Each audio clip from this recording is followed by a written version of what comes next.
प्रश्न तुमचे, उत्तर आमचे. अचूक, निर्भीड आणि सडेतोड. लोकशाहीचा खरा मंत्र म्हणजेच न्यूज लोक.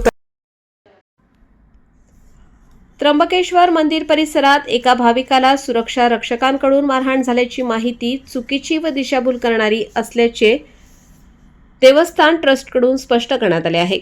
देवस्थान ट्रस्टचे विश्वस्त कैलास खुले व पुरुषोत्तम कडलक यांनी दिलेल्या माहितीनुसार हरियाणा येथील एक भाविक नशेच्या अवस्थेत मंदिर परिसरात गैरवर्तन करत होता.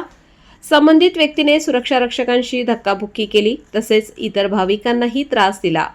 दर्शन रांगेत बसून राहिल्यामुळे दर्शन व्यवस्थेत अडथळा निर्माण झाला आणि रांगेतील भाविकांना विलंब सहन करावा लागला.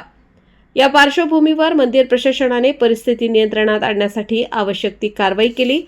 सुरक्षा रक्षकांनी केवळ शिस्त राखण्यासाठी हस्तक्षेप केला असून विनाकारण मारहाण झाल्याची बातमी वस्तुस्थितीशी सुसंगत नसल्याचे ट्रस्टने स्पष्ट केले आहे.